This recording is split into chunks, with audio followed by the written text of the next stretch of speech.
The moment Ethan Cole stepped through those saloon doors, he had one rule: don't get involved. He'd buried a wife, lost a son, and survived a war that broke better men than him. Getting involved was how a man like him started caring again. And caring was the one wound he couldn't survive twice. But when Victor Langston's hand cracked across Lydia Harper's face in front of a room full of cowards who looked the other way, Ethan's rule died right there on the saloon floor. And everything terrible that followed began in that single moment of no return. If this story already has your heart, go ahead and subscribe, and drop the name of your city in the comments below. I want to see exactly how far this story travels. Now let's begin. The summer of 1878 came to Dust Ridge the way trouble always did. Slow at first, then all at once. By the middle of July, the heat had already killed 2 cattle hands out on the eastern flats, and cracked the painted sign above the telegraph office clean down the middle. The well on the south end of Main Street had been running low since May. Tempers had been running shorter than that. But inside the Broken Spur Saloon, the whiskey was cold enough, and the ceiling fans stirred just enough dead air to make a man feel like he might survive the afternoon. Ethan Cole had been nursing the same glass of rye for the better part of an hour. He wasn't much for drinking fast. Drinking fast led to talking, and talking led to people knowing your name, and knowing your name led to all manner of complications a drifter couldn't afford. He'd learned that particular lesson somewhere between Shiloh and the unmarked grave he'd left behind in Missouri 4 years ago. He kept his hat low, his eyes up. That was the other thing about Ethan Cole. He always kept his eyes up, so he saw it before most of the room did. Victor Langston came through the side door the way he always came through every door in Dust Ridge, like the building had been constructed for the specific purpose of framing his entrance. He was a big man, thick through the chest, with silver at his temples and a jaw that looked like it had been carved from quarry stone. He wore a white shirt with pearl buttons despite the heat, and 2 men flanked him like shadows that had learned to walk upright. He moved to the far end of the bar. He snapped his fingers. Lydia Harper was there before the sound finished echoing. Ethan had noticed her earlier. It was hard not to. She moved through that saloon the way water moved, fast, efficient, finding every gap between tables and elbows and outstretched boots without a single wasted motion. Her dark hair was pinned up in the back, but a few strands had come loose from the afternoon heat and curled at her neck. She couldn't have been more than 28. Her eyes were the color of good Kentucky bourbon, warm and deep, and nothing close to soft. She set a glass in front of Langston without being asked. He didn't even look at it. Lydia. His voice had that particular texture that powerful men cultivated. Low, practiced, the kind that expected the room to quiet itself just because he'd opened his mouth. "I was at the bank this morning." "Is that so?" she said, not a question. Her hands were already moving, wiping down the bar in slow, even strokes. "Had an interesting conversation with Hollis." He picked up the glass, swirled it once, set it back down. "Seems your father is 4 months behind." "My father handles the books." "Your father," Langston said, "handles the books the same way he handles everything else. Poorly." The rag stopped moving. 2 men at the nearest table shifted in their chairs. A card game 3 seats down went very quiet. "I'll pass along your concern," Lydia said. Her voice was flat and even and gave away exactly nothing. Ethan recognized that kind of control. He'd seen it in men who'd spent time in prisoner camps. The particular discipline of someone who had learned that any visible crack would be exploited immediately. Langston reached out and caught her wrist. Not violently, not yet. Just firmly enough to stop her from turning away. I don't think you understand what I'm telling you, he said. Mr. Langston, her chin came up. I'm working. You're always working. His thumb moved across her wrist in a slow arc. That's going to have to change. Let go of my wrist. Your father owes me $1,100. His voice dropped lower, though not quieter, the opposite of quieter. Quieter than quiet, somehow. The kind of low that filled a room. The note comes due in 30 days. Hollis tells me there isn't $1,100 in the county that your father could lay hands on. Then he'll find another way. There isn't another way. Langston finally looked at her, full in the face, and there was something in that look that turned Ethan's stomach.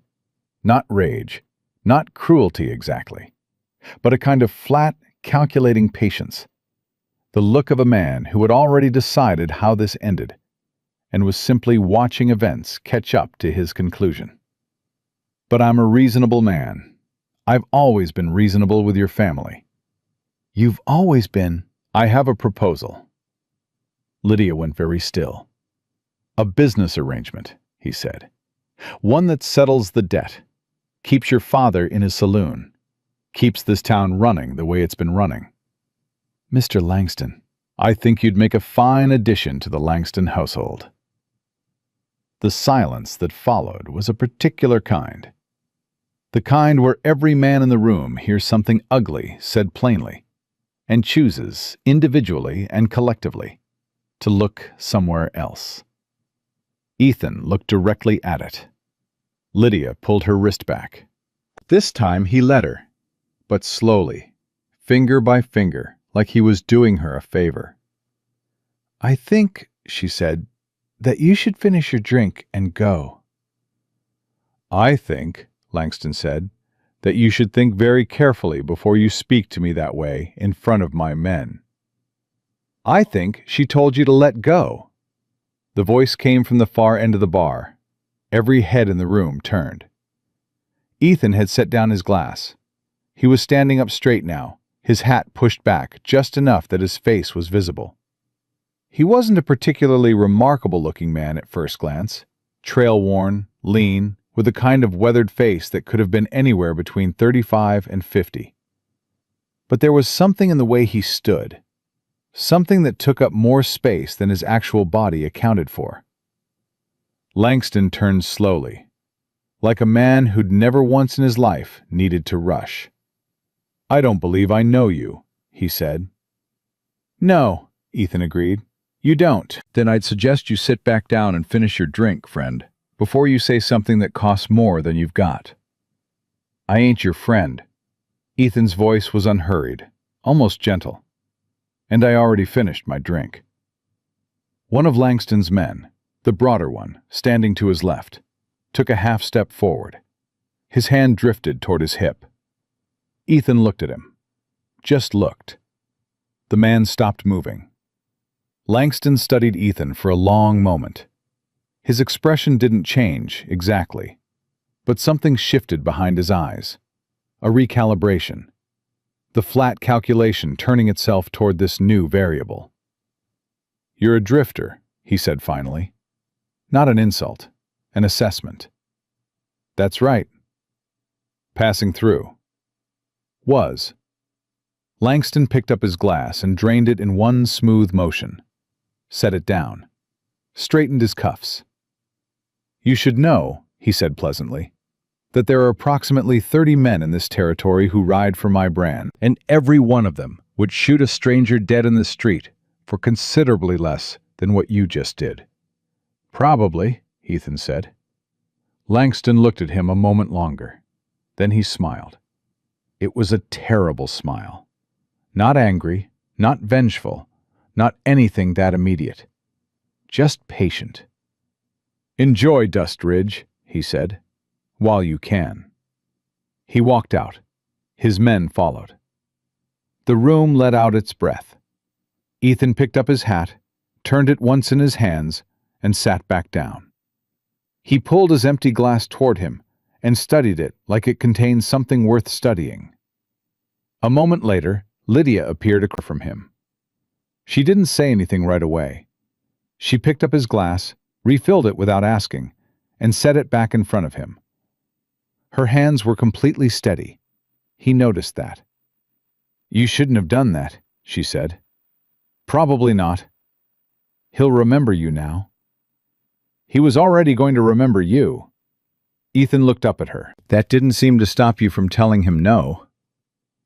Something moved across her face. Not quite a smile, not quite surprise. Somewhere in between.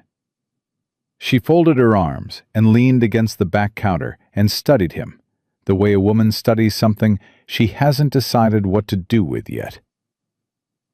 "You're not from here," she said. "No." "Where are you from?" "Missouri, originally." "Originally," she repeated. "And now?" "Wherever the horse stops." He took a sip of the rye.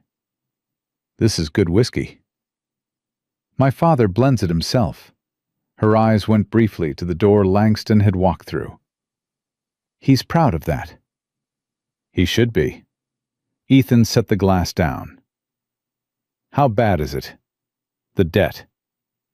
She looked at him sharply. "That's not your business." "No," he agreed easily. "It's not." Another silence.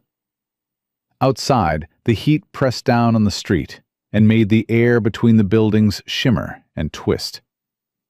Somewhere up the block, a dog was barking at something it couldn't reach. $1,100, she said quietly, which might as well be 11,000. She picked up the rag again, started moving it in those slow, even arcs. "My father took out the note 3 years ago when the saloon needed a new roof and a new bar, and the distillery equipment all needed replacing at once. Langston offered him favorable terms." Her mouth curved briefly, without warmth. "They were favorable terms, at the time." "And now?" "Now the interest has doubled what was originally borrowed, and my father—" She stopped, started again. "My father is a good man. He is not a careful man. Those are two very different things." "I know the type," Ethan said. "Langston's been waiting," she said. "That's what I didn't understand for a long time. He wasn't careless with those terms. He was patient. He knew my father. He knew exactly what would happen."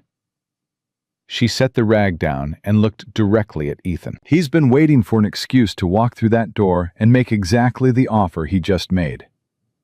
"The business arrangement. Is that what he called it?" It wasn't a question. Ethan looked at her steadily. "You're not going to take it." "No," she said. "I'm not." "Good." "It doesn't matter," she said. "Good doesn't have a lot of practical value in Dustridge when Victor Langston is on the other side of the argument." She picked up the rag again, looked down at the bar. "You should ride out tomorrow morning, Mr. Cole. Ethan Cole." "Mr. Cole." She met his eyes again.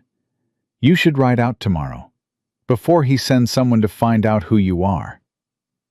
"Yes, ma'am," Ethan said. "You're probably right." He did not ride out the next morning.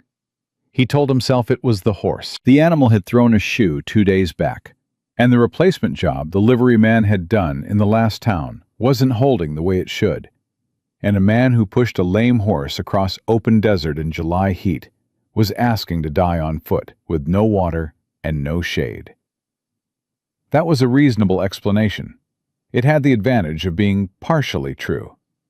He also told himself it was the whiskey, which was genuinely exceptional, and the cot above the general store that the proprietor rented by the week for less than he'd paid for a night's lodging in the last 3 towns combined. These were the things he told himself. He did not examine too closely the fact that he spent the better part of the following morning sitting on the bench outside the hardware store with a cup of bad coffee, watching the Broken Spur Saloon across the street. He did not examine it because he recognized it, and recognizing it made something hurt behind his sternum, that he'd worked 4 years to stop feeling. It was the morning of his 3rd day in Dustridge when Samuel Harper found him. The older man came across the street with a purposeful stride that didn't quite disguise the slight drag in his left leg.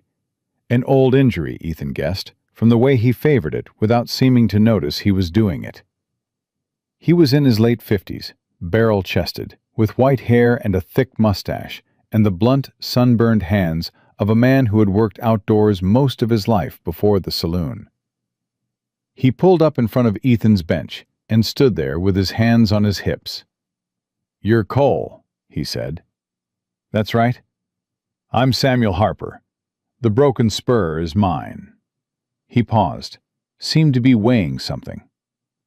"My daughter told me what happened 2 nights ago." "I stepped into something that was none of my business," Ethan said. "Shouldn't have." "No," Samuel said. "You shouldn't have." But his voice didn't carry the edge of reproach.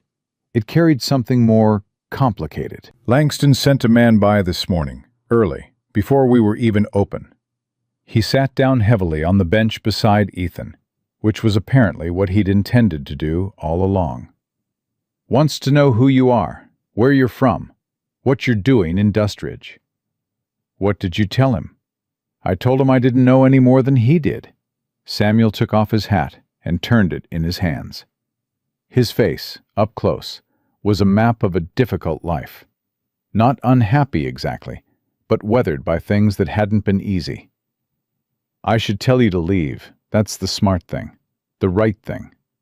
But I watched Victor Langston put his hand on my daughter, in my saloon, in front of 20 men, and not a single one of them moved." He put his hat back on. "You moved." Ethan said nothing. "I've been in this town 22 years, Samuel said. "Built that saloon from the ground up. My wife is buried here." His voice dropped on that last sentence.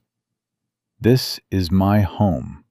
And somewhere in the last 5 years, it stopped feeling like one. He looked at Ethan. "You understand what I'm saying?" "I understand." "I'm not asking you to do anything," Samuel said quickly. "I'm not a man who asks strangers for help. I'm not—" He stopped, rubbed his face with one big hand. "I just wanted to say thank you for what you did, and to tell you that if you're looking for work while your horse heals up, I could use a man behind the bar." Ethan looked at him for a long moment. "Bar work," he said. "It's honest." "I've done worse," Ethan said. He started that evening. The broken spur, up close and over time, told a different story than it did at first glance. It was a good saloon, well kept, better stocked than it had any right to be given the town's circumstances, with a long, polished bar that Samuel clearly maintained with care, and tables that were replaced and repaired the moment they showed wear. The piano in the corner was out of tune, but played by a man named Rupert, who had, against all odds, a genuine gift for it.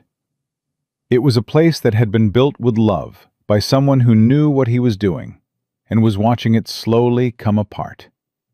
The debt hung over it the way heat hung over the valley, invisible until you reached for something and felt it pressing back.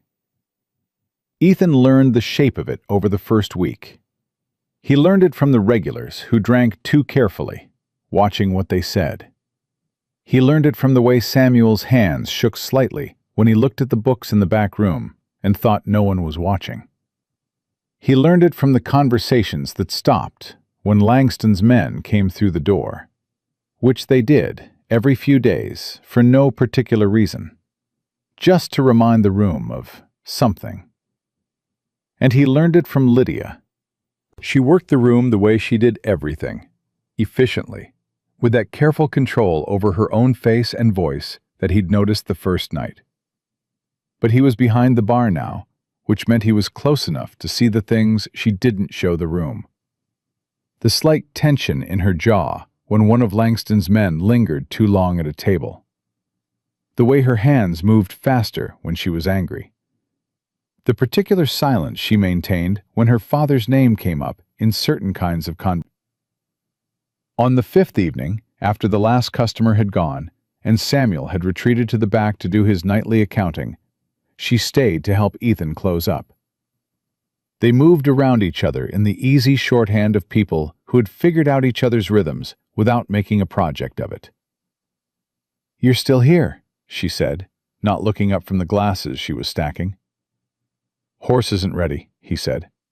"The liveryman told my father, your horse has been ready for 4 days." Ethan set down the bottle he was shelving. "Did he?" "He did." She looked at him. Her expression was carefully neutral, but her eyes weren't. They were direct and sharp and not unkind. "So why are you still here, Mr. Cole?" He thought about giving her a different answer, the kind of answer that would be easier for both of them. Instead, he said, "I'm not sure yet." "That's not an answer." "It's an honest one." She considered this. "Langston is going to push harder," she said. "Now that he knows you're still in town and working here, it gives him a reason to push harder. That's how he works. He doesn't come at you directly. He finds the pressure points, and he leans on them until something gives." "I know men like him," Ethan said. "Do you?" "I commanded men like him once. In the war." He picked up the bottle again, put it in its place. They weren't usually the ones doing the fighting. They were the ones deciding who got sent into which field, and who got to stay back from it. And they were always absolutely certain that whatever they did, they had good reasons. His voice was even, distant from itself in the particular way of someone recounting facts they've sorted through many times. Afterward, they were usually the first ones to take what the war left behind. She was quiet for a moment. "What did it leave behind? Where you were?" "Missouri." He picked up a rag and started wiping down the bar. "Farmland mostly. Some of the best in the county." His hands moved in slow, even strokes. She recognized them, he thought. The same strokes she used. "My wife's family had been there 3 generations. After the war, men with capital came in and bought up the debts. 2, 3 years, and they owned half the county." "Your wife's family?" "My wife," he said. "And my son." He was 4.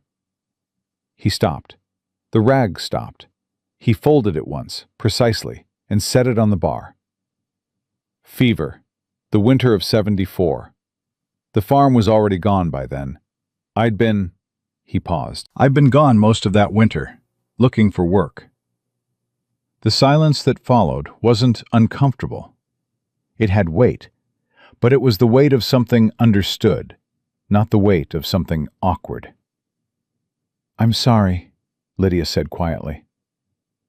"I rode out in the spring," he said. "Kept riding." He looked up at her.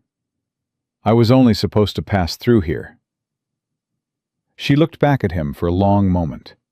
Something moved across her face. Not pity, he was relieved to see. Something more honest than pity. "You should still go," she said. "You should go before Langston makes you part of this." "Maybe," he said. "He will ruin you if he can," she said. "That's not a warning, Mr. Cole. That's just a description of what Victor Langston does to things he can't control." "Lydia."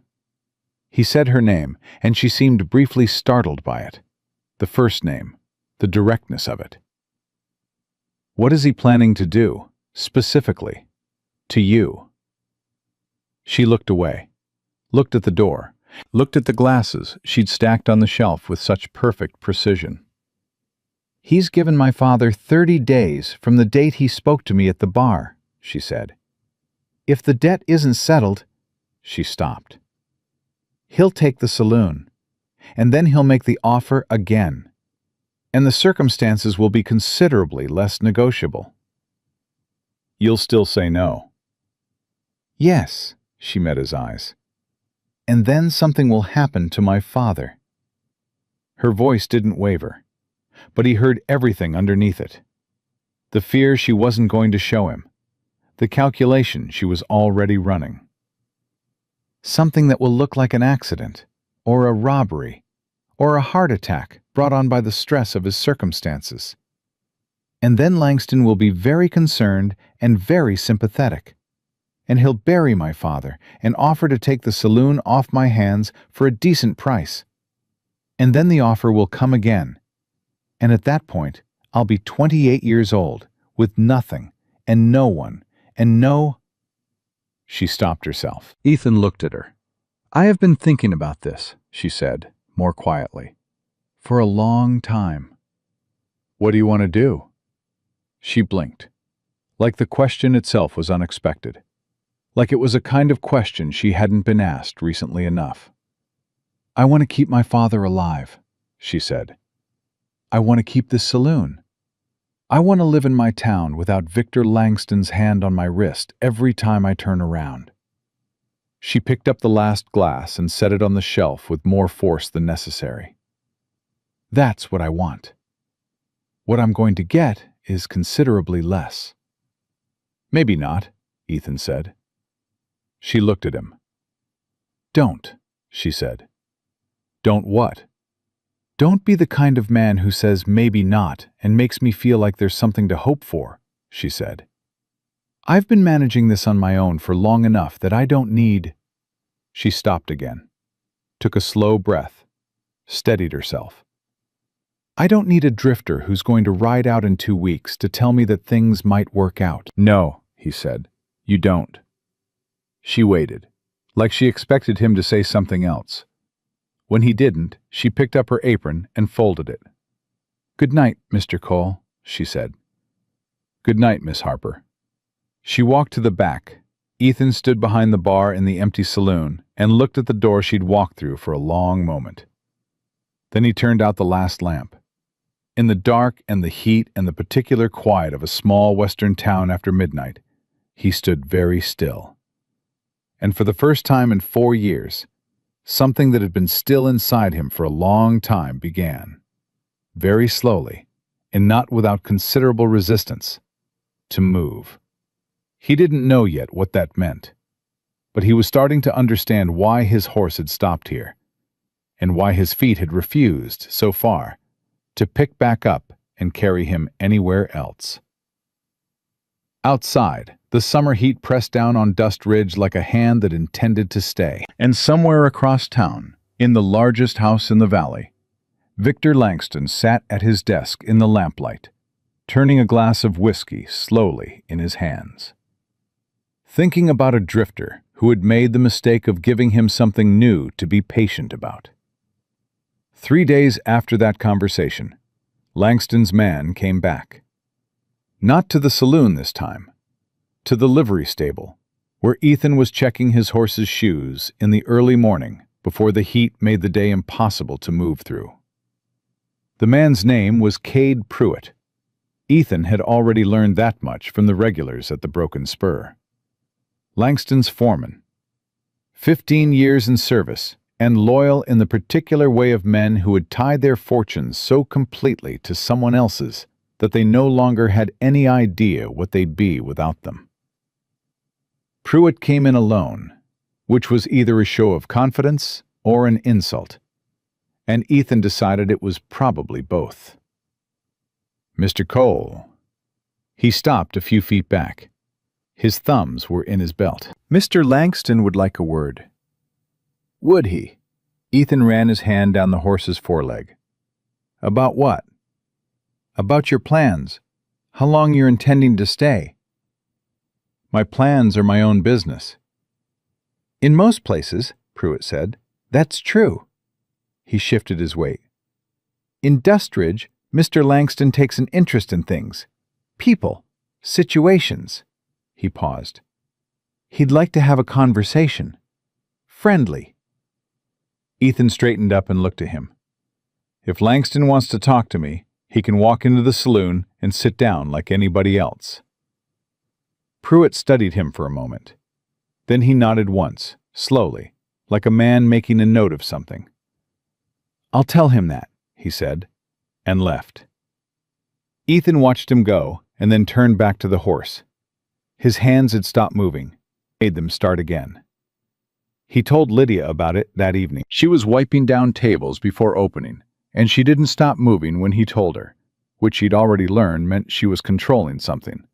The impulse to react, most likely. Her hands kept working. Her face stayed even. "He won't come to the saloon," she said. "I know. That wasn't an actual invitation.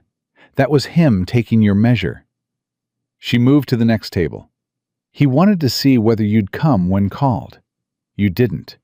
So now he knows you're not intimidated. Which means he'll stop being indirect."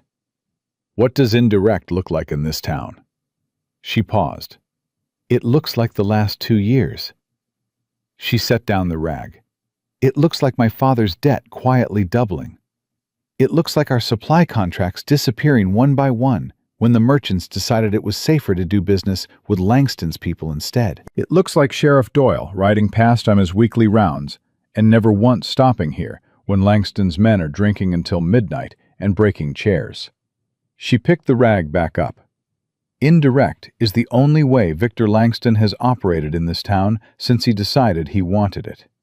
Because as long as nothing looks like what it is, no one can organize against it." Ethan leaned against the bar. "And if he stops being indirect?" "Then something happens fast," she said, "and it won't be subtle." She was right.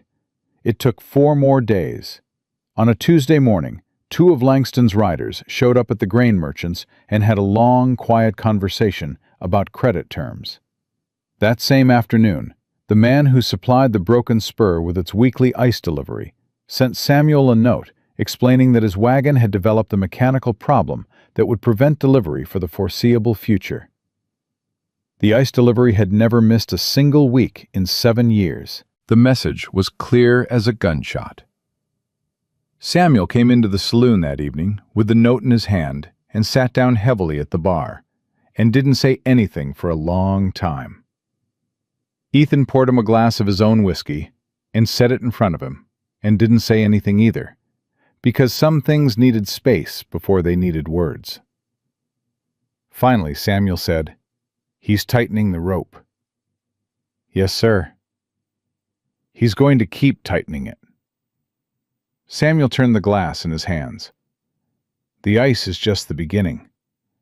Next it'll be the flour merchant, then the brewery contract, then maybe the bank decides to call in a smaller note we have, just to make a point." He looked up at Ethan. "I've been watching this happen to other men for years. I always told myself I'd see it coming in time to do something about it." And I see it coming," Samuel said. "And I still don't know what to do about it." His voice was not self-pitying. It was the flat, exhausted voice of a man confronting the difference between the person he believed himself to be and the situation he actually found himself in. "He wants my daughter. That's what it comes down to. Not the land, not the saloon. He has enough of both. He wants Lydia because he's asked for things for 20 years in this valley, and no one has ever told him no. And she told him no." "She did," Ethan said. "And now he'll burn down everything she loves until she changes her answer." Samuel drained the glass, set it down. "What would you do?" Ethan was quiet for a moment. "I'd find out what he's afraid of," he said finally. "Men like Langston, they build all that power because something drives them. And whatever drives them is usually the same thing they're most afraid of losing." He picked up the glass and refilled it. "Find that, and you find something to push back with." Samuel looked at him with something new in his expression. "You're not just a barman." "No, sir," Ethan said. "I'm not." It was Rupert, the piano player, who gave Ethan the first piece. Rupert was a small, precise man in his 60s who had been in Dust Ridge longer than almost anyone, and had survived that long, Ethan suspected, by being so thoroughly uninteresting to powerful men that they had never once considered him a threat. He played his piano, He drank his one carefully measured glass of whiskey each evening, and he watched everything. He had the particular gift of someone who had spent 60 years being overlooked. He remembered everything he saw. He sat down next to Ethan at the bar on a slow Wednesday afternoon and said, without preamble, "Langston didn't always own this valley." Ethan looked at him. "Came here in '68, Rupert said. After the war. Had money. Confederate mostly, which wasn't worth much. But he'd converted enough of it before the end that he arrived with capital when nobody else did. But the first ranch from a widow whose husband hadn't come back from Virginia." He paused. "The interesting thing is, who else arrived that same year?" "Who?" "Man named Hargrove, federal land commissioner. Came to survey the territory and establish deed records." Rupert turned his glass slowly. "Left 6 months later with a significant amount of Langston's money and deed records that didn't quite match what was actually surveyed." Ethan was very still. "You saw this?" "I was younger and considerably less careful about what I walked in on," Rupert said. "And Langston was younger and not yet practiced at the particular subtlety he's developed since." He looked at his glass. "Half the land he owns in this valley, Mr. Cole. The deed records exist, but the original survey records that should support them are missing or altered." "Is there anyone who still has the original surveys?" Rupert looked at him. "There might be," he said carefully. "In a town like this, a man who's survived 20 years of Victor Langston has learned to keep certain things in very safe places." He got up from the bar, finished his drink, and walked back to his piano. Ethan didn't look after him. He picked up a glass and started polishing it, and stayed very still inside his own head for a long time. That night he told Lydia. She sat across the back table from him after closing, her arms folded, her face doing that thing it did when she was working through a problem she'd already halfway solved and needed to hear the remaining pieces out loud to finish. "Fraudulent land deeds," she said. "Potentially. That's federal territory law. Federal jurisdiction." "Yes." She looked at him. "Ethan." First name. He noticed it. He didn't think she did. "If we go to a federal marshal with accusations against Victor Langston and we are wrong, or we can't prove it, he will know within 24 hours. And then—" "I know. And if we're right, and we can prove it, but we move before we have everything we need—" "I know that too." "Then what are you telling me?" "I'm telling you that there's a weapon," he said. "I'm telling you it exists. I'm not telling you to use it yet." He leaned forward. "But Lydia, a man who is afraid of something moves differently than a man who isn't. I want you to watch him. The next time he comes in, or the next time you see him, I want you to watch whether there's anything that makes him careful, cautious, not threatening, careful." She was quiet for a moment. "He gets careful around the circuit judge," she said slowly. "Judge Alderman comes through twice a year, and Langston—" She stopped, her eyes sharpened. "He's always very accommodating, very generous. Alderman has always ruled in his favor in the land disputes, but Langston treats him like he's managing him, not like he trusts him." "Because he's managing him," Ethan said, "which means he's not certain of him." She stared at him. Something was building in her expression. Not hope exactly, which she'd told him she didn't want to feel. Something harder and more useful than hope. Something that looked like the early stages of a plan. "When does Alderman come through next?" Ethan asked. 8 weeks, she said. Maybe 7.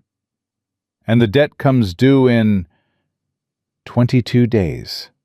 Her voice was flat, but she didn't look away. "So we have a weapon we can't use in time."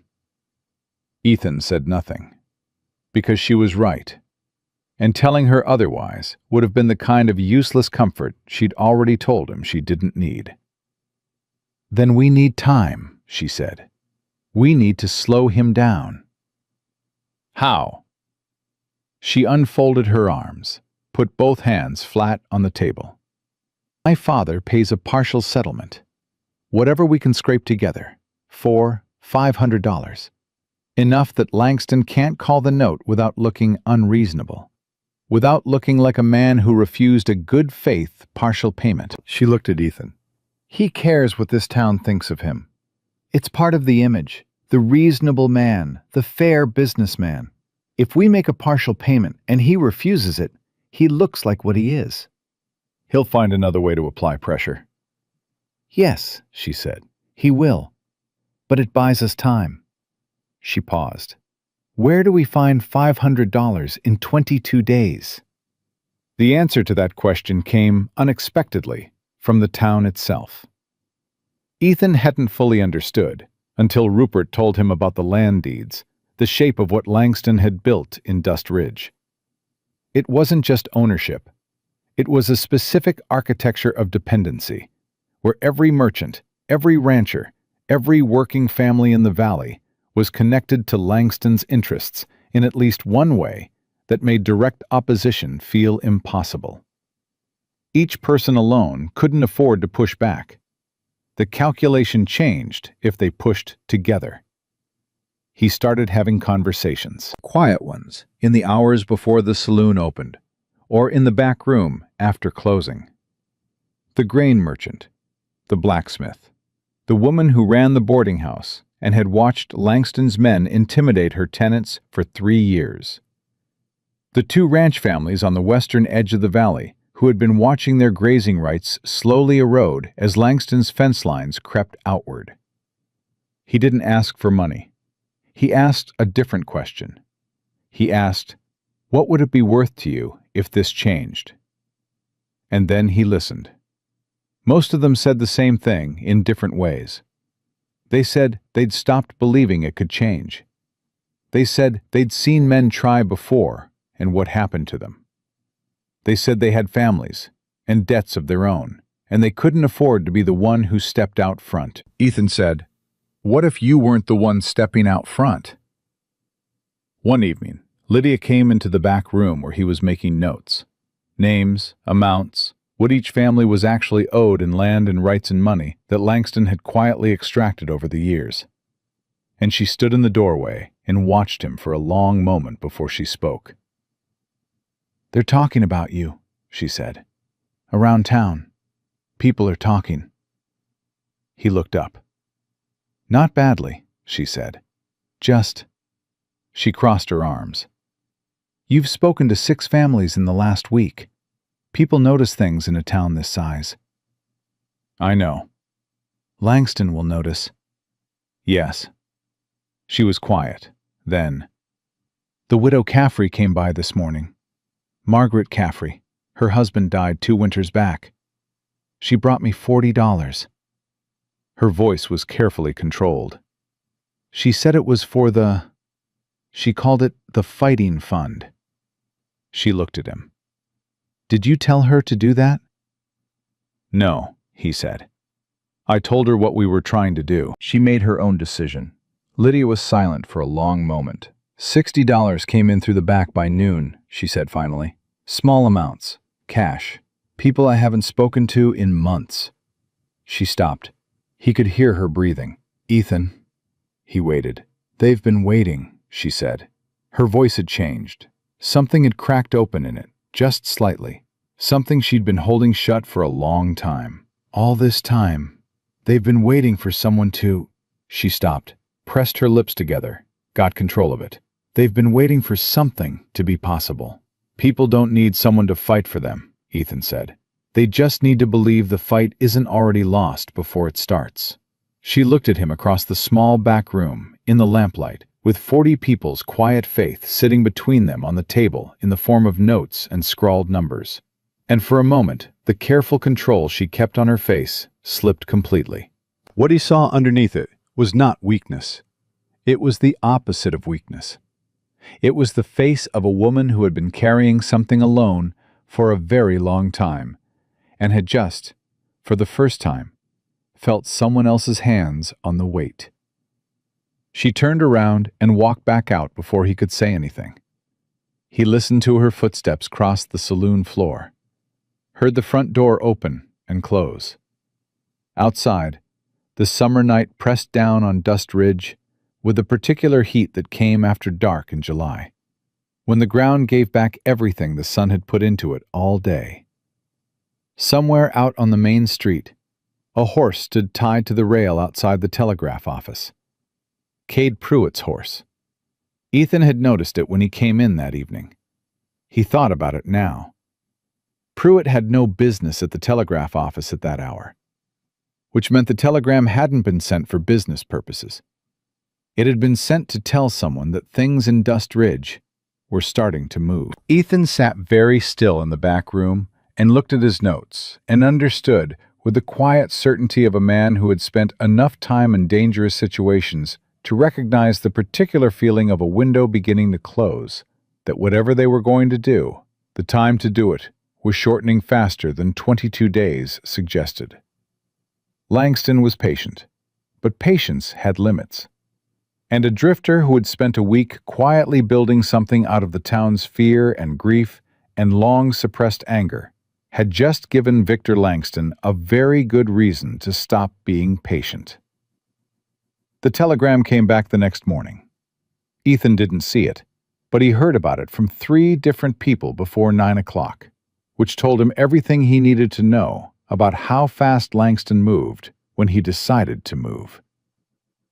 Pruitt rode out to the Langston ranch before sunrise. By the time the saloon opened its doors, Samuel Harper had received a formal notice delivered by Sheriff Doyle himself, folded in an official envelope with the county seal on the outside, like legality was something that could be borrowed from stationery.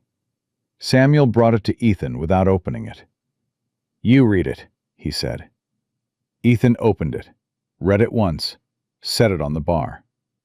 "He's calling the full note," he said. "Not 30 days. 10. Samuel sat down.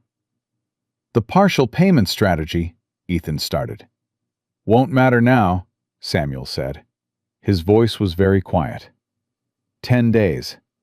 We couldn't raise $1,100 in 10 days if every man in this valley emptied his pockets." He put both hands flat on the bar and stared at them. "He knows that." "He does. So this isn't about the money anymore." "It was never about the money," Ethan said. The door to the back room opened, and Lydia came out with a flour sack in her arms, stopped when she saw both their faces, and set the sack down slowly. She looked at the paper on the bar. She didn't pick it up. "How long?" she said. 10 days, her father said.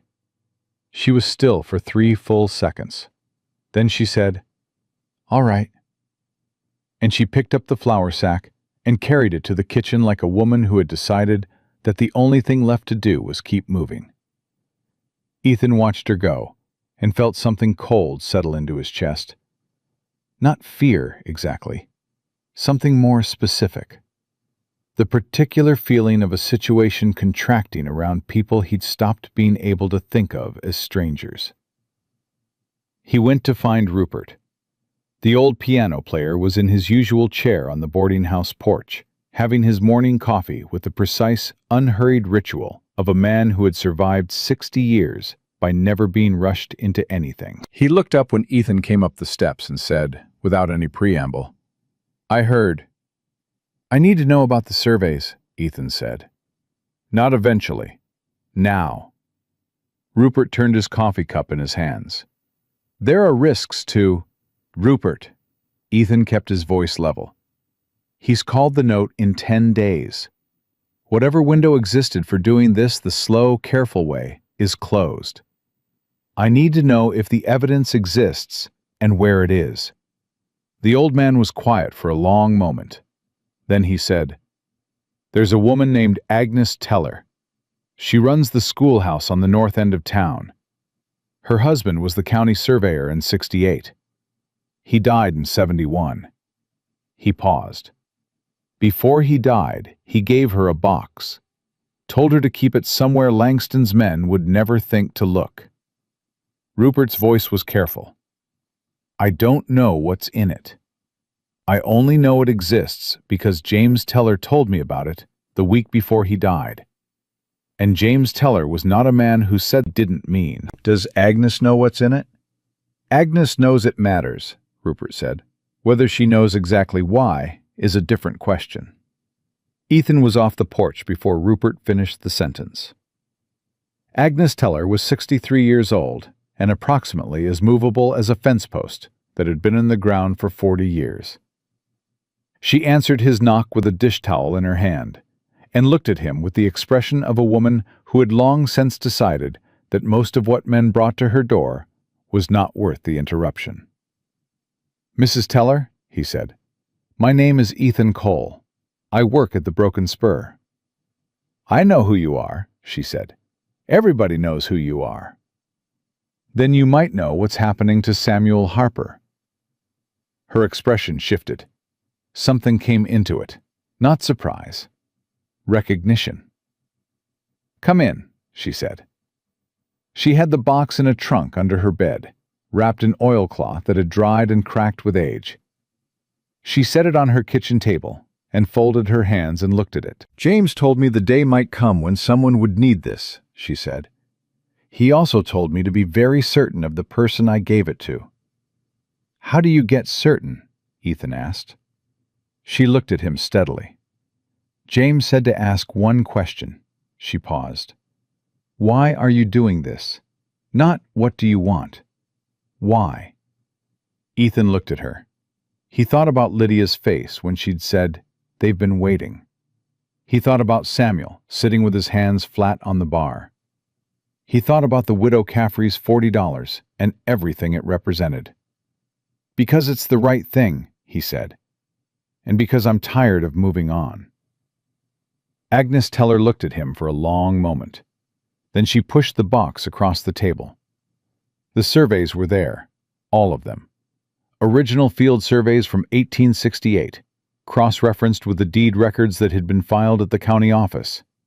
And the discrepancies were not subtle. 11 parcels of land, totaling nearly 4,000 acres, with deed boundaries that extended significantly beyond what the original surveys documented. One parcel in particular, the largest, covering the prime grazing land on the valley's eastern slope, had a deed boundary that was simply fabricated. The survey line it referenced did not exist. Ethan sat at Agnes Teller's kitchen table for 20 minutes and understood exactly what James Teller had understood in 1871, that this evidence was both powerful enough to destroy Victor Langston and dangerous enough to get anyone who carried it killed. He also understood something else, something that changed the calculation entirely. He needed a federal marshal. Not in 7 weeks when Judge Alderman came through. Now. He went back to the saloon and found Lydia in the back room, working through the accounts with the focused intensity of a woman trying to find money that wasn't there. He set Agnes Teller's box on the table in front of her. She looked at it, then at him. "Is this?" "The original surveys, yes." Her hands stopped moving over the ledger. She opened the box, looked at the top document, and was silent for a long time. When she looked up, her eyes were doing something complicated. "This is enough," she said. "This is more than enough." "It is," he said, "if we can get it to the right person." "The nearest federal marshal is in Abilene," she said immediately, like she'd already been thinking about it. 4 days' ride. Which means a man leaves today and gets back in 8 days, and we have 2 days to spare. "Langston will know someone left." She looked at him. "He has men watching the road." "Not every road." She stared at him. "You'd go through Cutter's Pass?" "I've ridden worse." "Men have died in Cutter's Pass in July. The heat alone." "Lydia." He met her eyes. "Do you trust me?" The question landed in the quiet of the back room and stayed there. She looked at him, really looked, the way she'd been carefully not doing for 2 weeks, in the same way he'd been carefully not looking at her. And then something shifted in her face, and the careful not looking was suddenly just looking, plain and direct and more honest than either of them had quite prepared for. "Yes," she said, simply, no qualification. He picked up the box. "Then I'll leave before dark." He didn't leave before dark. Pruitt was waiting at the stable, not alone this time. 2 riders with him, positioned with the casual deliberateness of men who wanted to look like they were just standing around and weren't good enough at it to quite pull it off.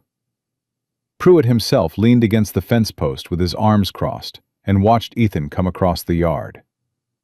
"Heading somewhere?" he said. "Getting some air," Ethan said. "With your saddlebag packed?" Ethan stopped walking. He looked at Pruitt. He looked at the 2 men. He ran the arithmetic of the situation and didn't like the answer. "Mr. Langston would like a conversation," Pruitt said. "Tonight. He's been patient about that invitation, but I'm afraid his patience is running out." "I told you where he could find me." "Yes, sir, you did." Pruitt pushed off the fence post. "And I told him that. He said to tell you that he admires the stubbornness, but that this particular conversation would go better somewhere private." He paused. "He also said to tell you that he's aware of the box." Everything in Ethan went very quiet. Pruitt watched his face. "He'd like it back," he said, "along with a conversation about what it's going to take for you to ride out of Dust Ridge and not come back." Ethan stood in the stable yard in the last of the evening heat and understood, with complete clarity, exactly how badly he'd miscalculated the speed of Langston's information. Somewhere between Agnes Teller's kitchen and the saloon, someone had talked. Or Langston had already known about the box and had been waiting to see if anyone would go for it. He went.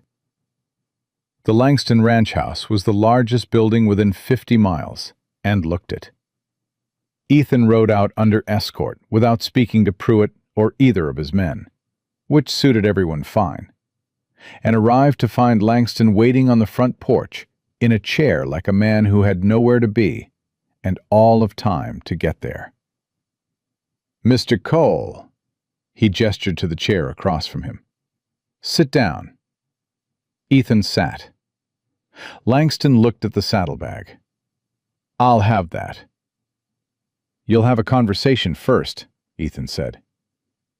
Langston almost smiled. "All right." He leaned back. "You're not what I expected when Pruitt described you." "What did you expect?" "A drifter with a grudge and nothing to lose. That type is easy." He studied Ethan with that flat, patient calculation. "You're something more specific. A man who's decided this particular fight is worth having." He tilted his head. "I'm curious why." "The Harpers are good people." "Lots of good people in the world, Mr. Cole. You haven't stopped for most of them." That landed closer than Ethan wanted to show. He kept his face still. "Maybe I've stopped now." "For a woman," Langston said. Not derisively, just flatly. "You've ridden into a war over a woman you've known for 2 weeks." "I've ridden into a situation that was already a war," Ethan said. "The woman is not the reason. She's the person the reason is standing next to." Langston was quiet for a moment. Then he said, "The surveys are inadmissible." "That's not what a federal marshal will say." "A federal marshal would need to get here first." Langston's voice was very smooth. "And then he'd need to navigate the relationship between federal jurisdiction and county authority, which in this territory is a complicated matter that could take considerably longer than the 10 days remaining on Samuel Harper's note." He looked at Ethan. "I'm not a stupid man. I've had lawyers look at every angle of my position for 20 years. You've had 2 weeks and some old paper." "Then why am I sitting on your porch?" Ethan said. Langston looked at him. For the first time, something moved behind his eyes that wasn't calculation. something older and less comfortable. "Because I'm tired," he said. And in those two words, Ethan heard something he hadn't expected, the honest sound of a man who was telling about at least one thing. "I've been building this for 20 years. I'm 61 years old. I have everything I set out to have, and I'd like to stop fighting for it every single day." He looked out at the valley. "I want the Harper girl because she's the only woman in this valley who looks at me without flinching. And I'm old enough to know that's worth something I can't buy." The honesty of it was almost worse than the calculation. Ethan looked at this man, this genuinely terrible man who had spent 2 decades crushing everything around him into submission, and saw something that made the situation more complicated and not less. A loneliness so old and so deep it had turned into a kind of hunger that didn't know what it was hungry for anymore. "She doesn't want you," Ethan said. Not cruelly, just plainly.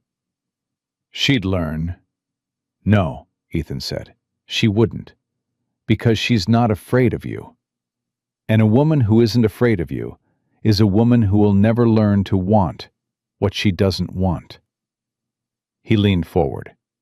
"You know that. That's why she matters to you. And it's the same reason this will never work the way you want it to." Langston looked at him for a long time. The calculation was back, fully back. Whatever had briefly surfaced had gone under again. "Give me the box," he said. "No." "Then I'll take it." He raised his hand. Pruitt appeared in the doorway behind Ethan. "And I'll have you escorted to the county line. You'll leave tonight. If you come back, I'll have you shot for trespassing." "And the Harpers?" "The Harpers will work out their arrangement with me without your interference." Ethan stood up. He handed over the saddlebag. Because he had no choice. Because Pruitt had a gun at his back, and 2 more men had appeared at the corner of the porch, and because dead men delivered nothing to anyone. He handed it over and watched Langston take it, and felt the loss of it like a physical thing.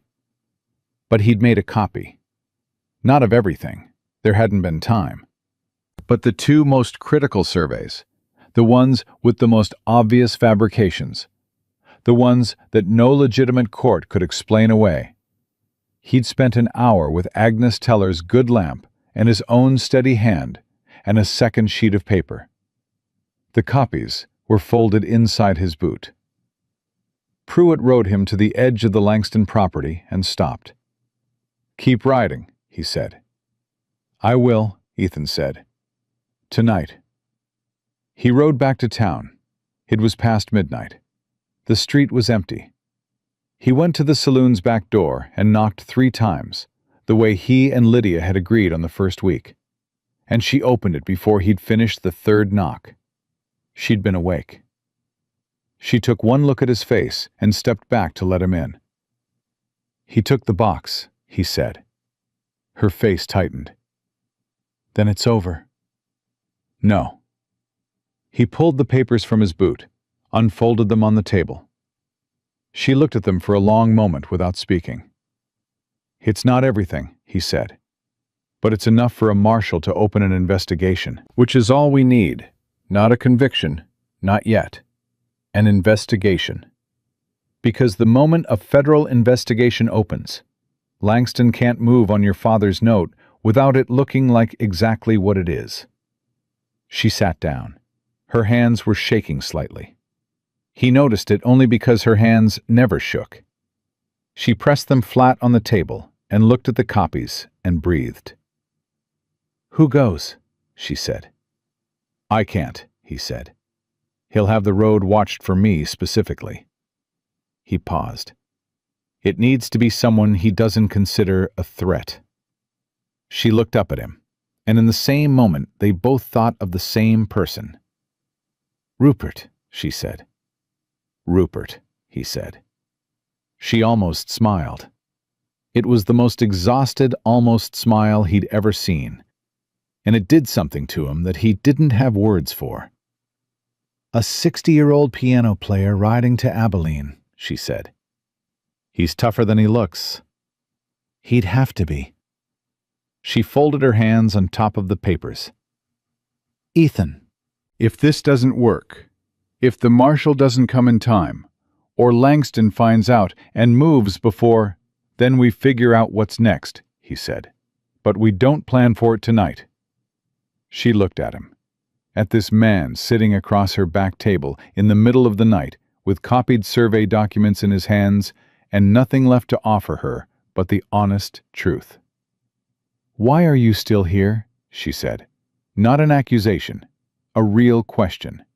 The same one she'd asked before, but different now, deeper and more afraid of the answer. You know why, he said. She held his gaze for a long moment, long enough that the silence between them became something with shape and weight. Then she looked down at her hands. I need you to still be here in 10 days, she said quietly. That's what I need. I'll be here. She nodded once, picked up the papers. I'll talk to Rupert in the morning. She went to bed. Ethan stayed at the back table in the dark. He'd been here a little over 2 weeks. He'd come in as a drifter with a lame horse and no intentions, and he was sitting now with copied land fraud documents and a woman's quiet voice telling him she needed him to stay. And somewhere out in the valley, Victor Langston was reading through the original surveys and deciding exactly how much further he was willing to go. The answer to that question arrived the following morning. Sheriff Doyle came through the saloon doors at 8 o'clock with his hat in his hands and an expression like a man delivering news he wished he didn't have to. He asked for Samuel. Samuel came out from the back. Lydia came with him. Doyle looked at the floor. Samuel, he said, I'm real sorry. I want you to know that. Samuel waited. There's been a report, Doyle said. Filed this morning. Stolen property. He finally looked up. The complaint names Ethan Cole. Claims he stole a gold pocket watch and $60 cash from a room at the boarding house. His voice was flat, practiced, ashamed. I've got a warrant. Livia's breath caught loud enough to hear. Samuel didn't move. That's a lie, he said. Yes, sir, Doyle said quietly. I expect it is. He looked at Ethan, who had come out from behind the bar. But it's a filed warrant, and I don't have a choice. He paused. You'll have a hearing. Mr. Langston has generously offered to post the bond himself, given the circumstances. Don't, Ethan said. Doyle stopped. Don't say the rest of that sentence, Ethan said. Don't tell me what the bond conditions are. Don't tell me what Langston's offer is. Because if you say it out loud, you'll have to hear yourself say it. And I think you'd rather not. Doyle stood there with his hat in his hands and his eyes on the floor and didn't say another word. Lydia looked at Ethan. Her face had gone the color of bleached cotton. If you're in custody, she started. I know, he said. Rupert can still go. That part still works. I know. He looked at her, at her father, at Doyle, standing there in the wreckage of his own conscience. And he said the only thing there was left to say. Don't wait on me, he said to Lydia. Whatever happens next, don't wait. She looked at him for a long moment with those bourbon-colored eyes and said absolutely nothing, which told him everything about whether she was going to listen. They put Ethan in the back room of the sheriff's office, which was less a jail cell than a storage room with a lock on the outside and a single window too small to matter. Doyle didn't look at him when he closed the door. That told Ethan more about the man's conscience than anything he could have said. He sat on the cot and listened to the town. That was all he could do. Listen. The sheriff's office sat close enough to the main street that sound carried through the walls. Wagon wheels, voices, the distant piano from the Broken Spur starting up in the early afternoon. Rupert's playing, which meant Rupert was still in town, still at the piano, hadn't left yet. Ethan pressed his back against the wall and worked through it. Rupert couldn't leave during the day, with Langston's men watching the roads.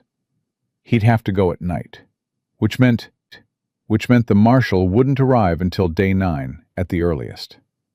The note came due on day 10. 1 day's margin, assuming everything went perfectly, and nothing in Ethan's experience had ever gone perfectly. He was still working through the arithmetic when the door opened. Not Doyle. Pruitt. He came in alone and stood in the middle of the room with his arms crossed and looked at Ethan with the expression of a man delivering a prepared speech he didn't particularly enjoy. "Mr. Langston wants you to understand that the charges can be dropped," he said. "Tonight, if necessary." "In exchange for what?" Ethan said. "Your horse is at the livery.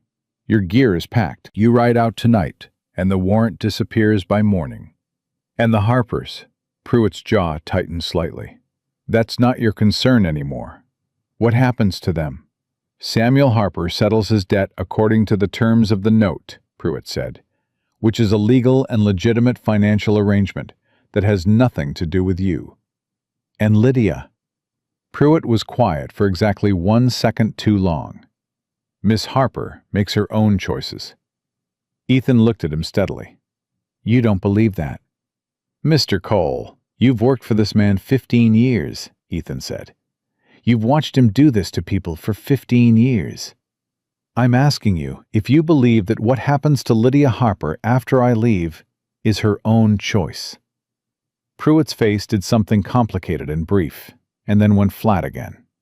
"I'm giving you a way out," he said. "I'd take it." "I know you would," Ethan said. "That's the difference between us."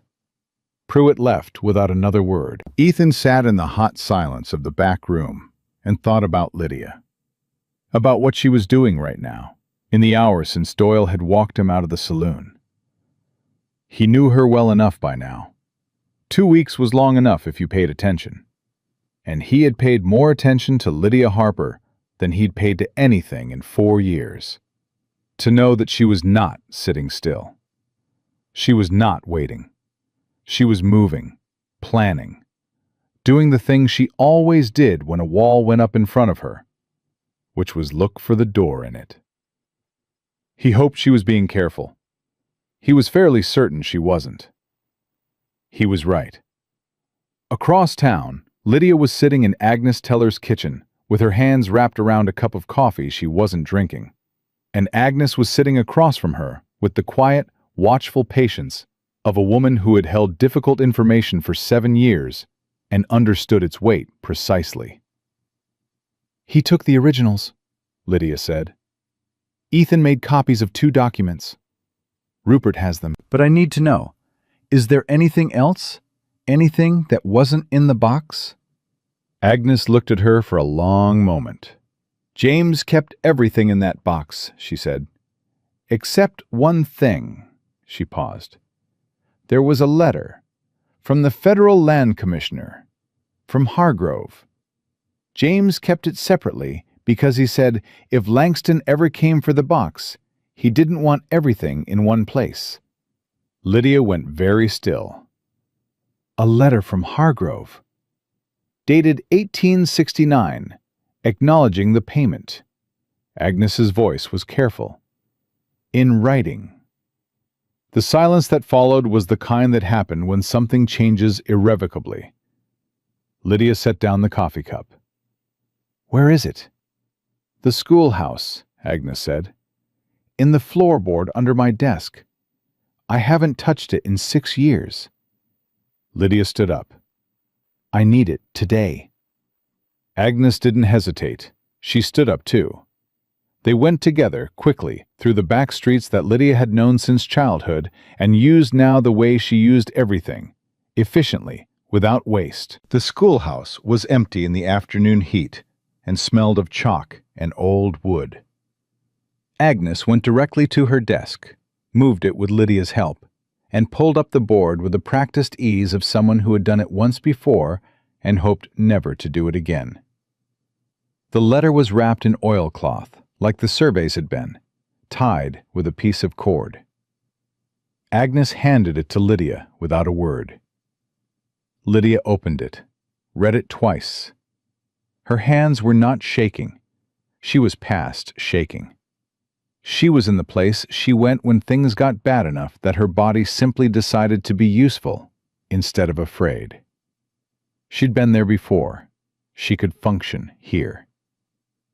"This is a federal bribery document," she said quietly, "with Langston's name and the amount and the date." "Yes," Agnes said.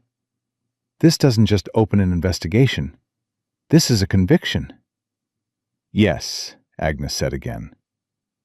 Lydia folded it carefully and put it inside her dress, against her skin, where no one would find it without a fight. She looked at Agnes. "Thank you," she said, "for holding on to this, for all of it." Agnes looked at her with those old, steady eyes. "James always said the right person would come along eventually." She paused. "He just didn't say it would be a woman half my age who runs a saloon." "He wasn't wrong," Livia said.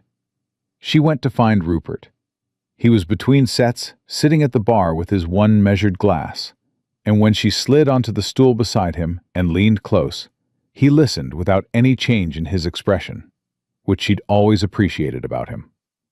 She told him about the letter.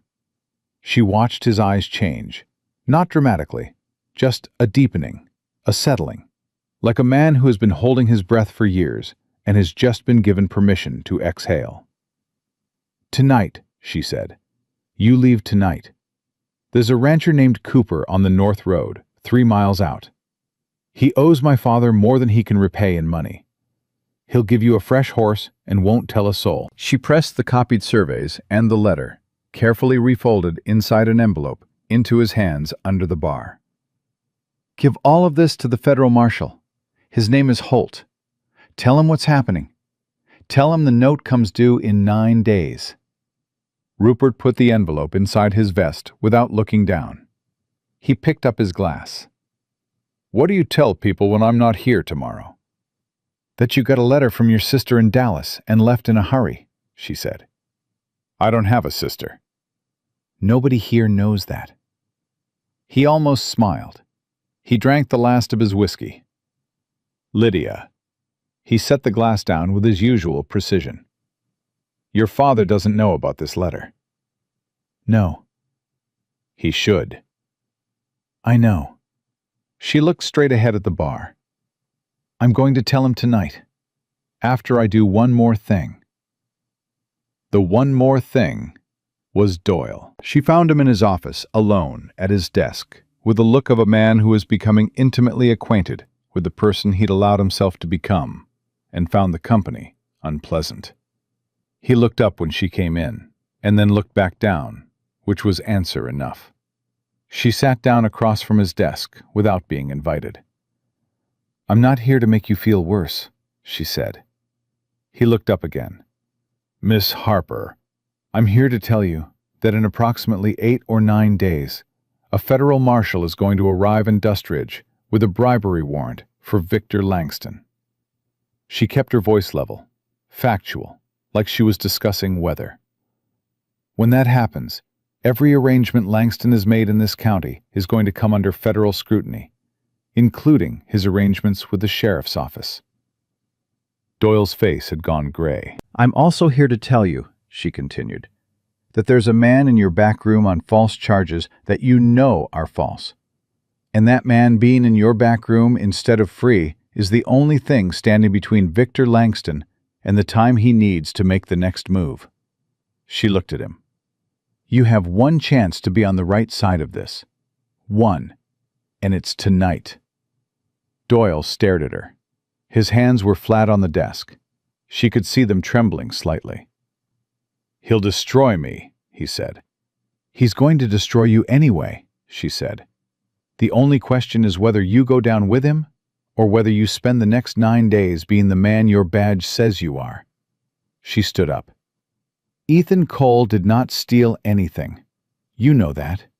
The charges are false, and they were filed under your authority, and your name is on that warrant." She looked at him. "What are you going to do with that?" She walked out. She walked back to the saloon. She went into the back room and sat across from her father and told him everything. The surveys, the letter, Rupert, Doyle, all. She watched his face move through shock and anger and grief and something that looked, painfully, like relief. The relief of a man who has been carrying guilt alone for years and has finally been allowed to set it down and look at it honestly. When she finished, Samuel was quiet for a long time. "You've been carrying all of this," he said. "Since when?" "Since I realized you'd blame yourself," she said. "And blaming yourself wouldn't help." He looked at her. His eyes were red at the edges. "Lydia." "Don't," she said, gently. "Don't apologize. Just tell me what you need, and let's figure out the next 9 days." He straightened in his chair. Something went back into his spine. "Tell me what to do," he said. She told him. The night was long and hot and moved with the particular slowness of nights when too much depends on things you can't control. Lydia stayed awake, staying busy, staying useful the way she knew how. The saloon closed at its normal hour. The customers left in their normal way. Langston's man at the corner table, there was always one now, had been for a week, finished his drink and left with the rest of them. An hour later, in the deep quiet of after midnight, she heard the back door. She was there before the second knock. She opened it, and Ethan Cole walked in. She stared at him.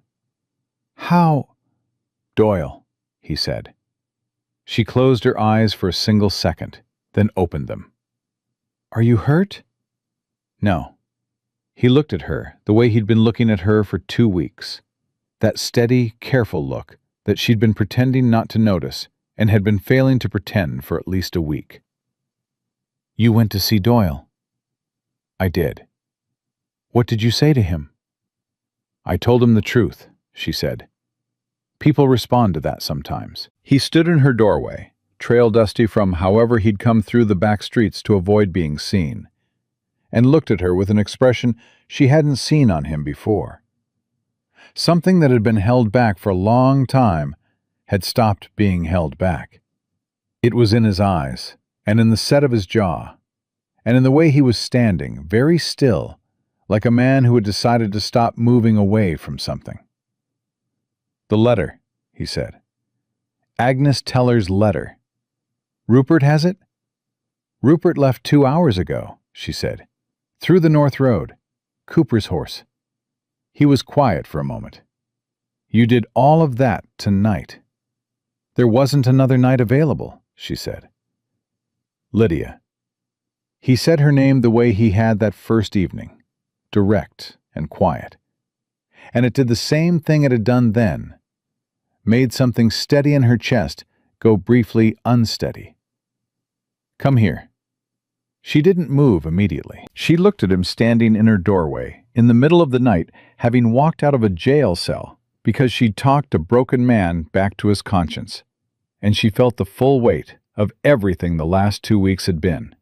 The fear she hadn't shown anyone, the exhaustion she'd been running past, the particular loneliness of being the person who keeps everything moving when everything is falling apart. Then she crossed the 3 feet between them, and he put his arms around her, and she let him. She didn't cry. She wasn't a woman who cried easily. But she pressed her face against his shoulder, and she breathed, for the first time in what felt like weeks, without calculating anything. He held her like a man who understood the difference between holding someone because they needed it and holding someone because you couldn't imagine not doing it anymore. His hand came up to the back of her head. He didn't say anything. He didn't need to. They stood like that in the dark of the back room until her breathing steadied. Then she stepped back. She looked at him. He looked at her. The thing that had been building between them since that first night at the bar was no longer something either of them was pretending they didn't see. 9 days, she said. 9 days, he agreed. You can't be seen in town. Langston will have another warrant filed by morning." "I know." He looked around the back room. "There's a place above the old feed store on the East End. The owner is one of the families I talked to. He offered—" "I know the place," she said. "I know Tom Briggs. I'll send word to him tonight." She paused. "You can't come to the saloon." "No." "I'll find ways to get you information." She folded her arms. Old habit. Control. "Ethan." His name again, and she noticed this time that she'd stopped noticing when she used it. "If Langston figures out that Rupert has gone, he'll move on your father before the 9 days, Ethan said. "Yes, I know. What do we do?" He was quiet for a moment, not the hesitant quiet of a man without an answer, the particular quiet of a man who has an answer he's sorting through carefully before he speaks it. "Every family I talked to," he said, "every one of them said they couldn't be the one to step out front." He met her eyes. "But if Langston makes a move before the marshal gets here, public, visible, the kind of move that can't be explained away, then they're not stepping out front. They're responding. And that's different." She understood immediately. "You want him to make a mistake." "I want him to do what men like him always do when they feel the ground shifting," Ethan said. "I want him to push too hard, too fast, in front of too many witnesses." "And if he does something to my father before there are witnesses?" "Then we make sure he's never alone," Ethan said. "Samuel. He doesn't open alone. He doesn't close alone. He doesn't step outside without someone who matters next to him." He looked at her. "Not because your father can't take care of himself. Because it needs to cost Langston more than it's worth." She nodded, slowly, working through it. "Margaret Caffrey has been asking what she can do," she said. "And Tom's wife. And the Hendersons." She looked at him. "Women, mostly. The men are still afraid." "Women are enough," he said, without hesitation, like it was obvious. And the way he said it, like it genuinely hadn't occurred to him to think otherwise, did something in her chest that was entirely separate from strategy. "All right," she said. "Go to Tom's. I'll send word in the morning." He picked up his hat. He looked at her. "You're the most capable person I've ever met," he said. Simple, direct, not flattery, just a fact he was choosing to say out loud. She looked back at him.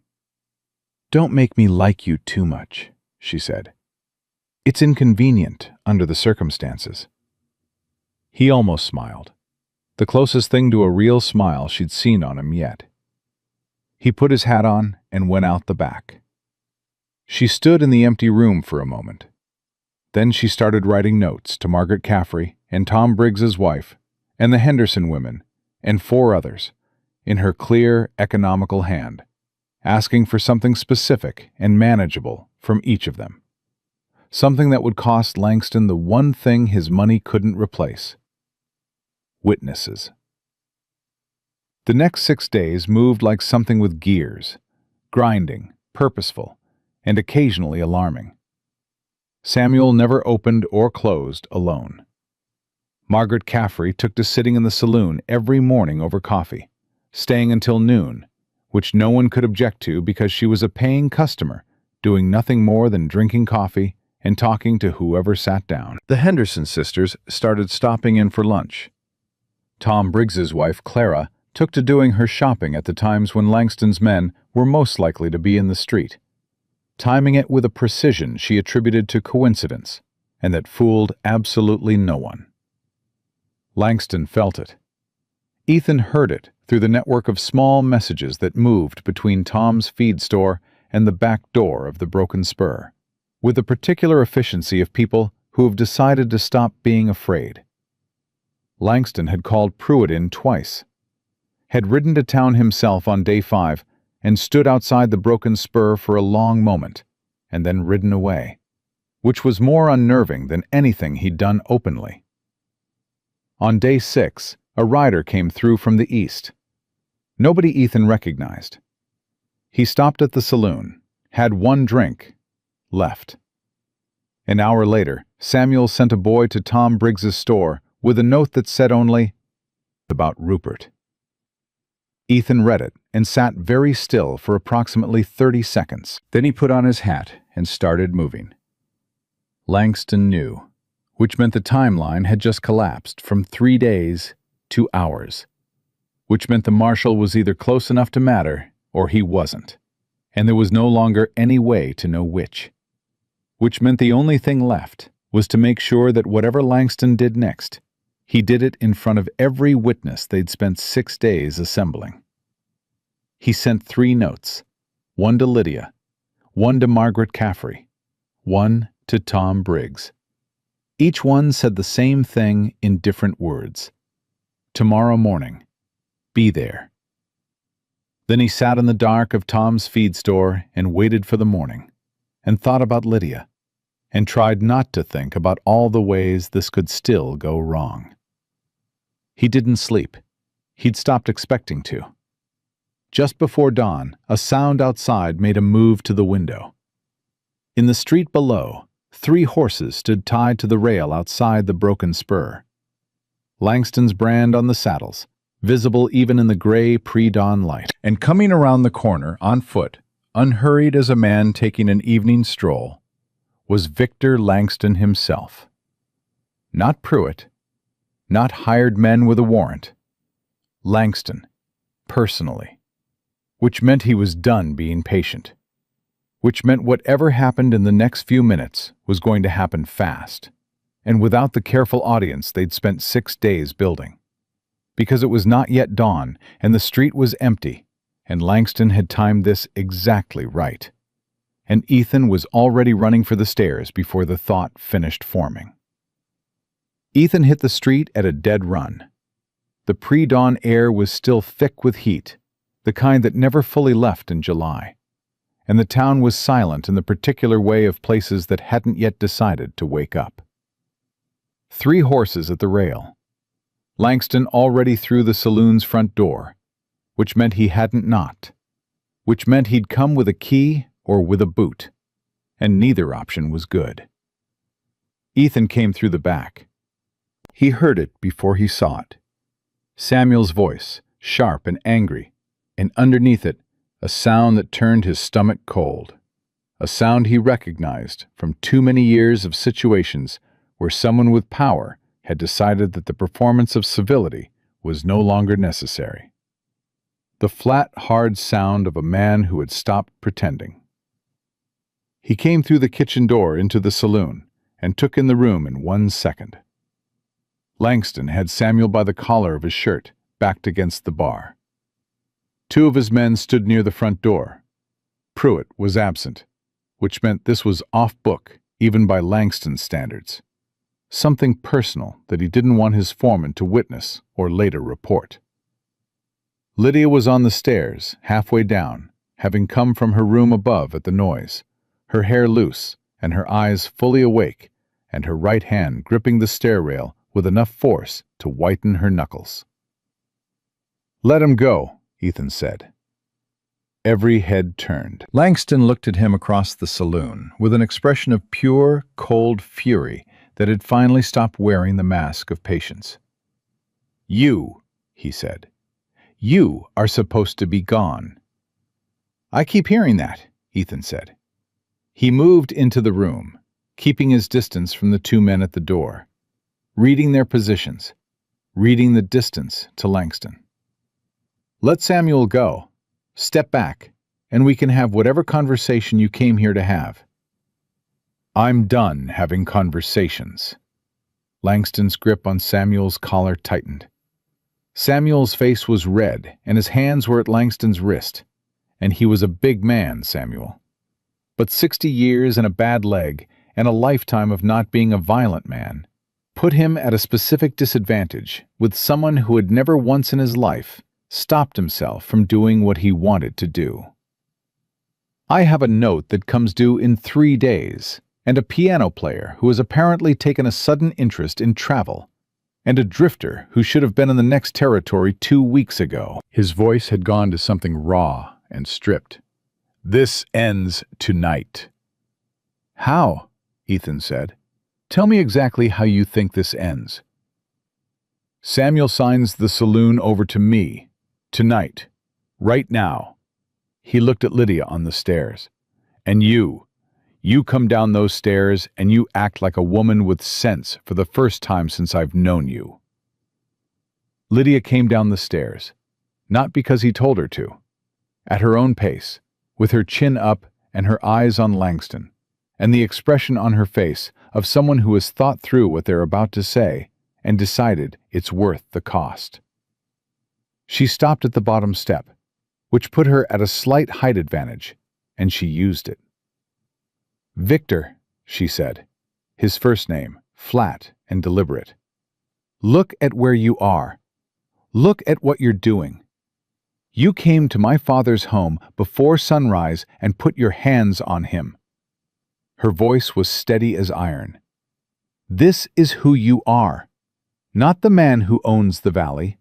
Not the reasonable businessman. This, right here." Something crossed Langston's face. Not shame.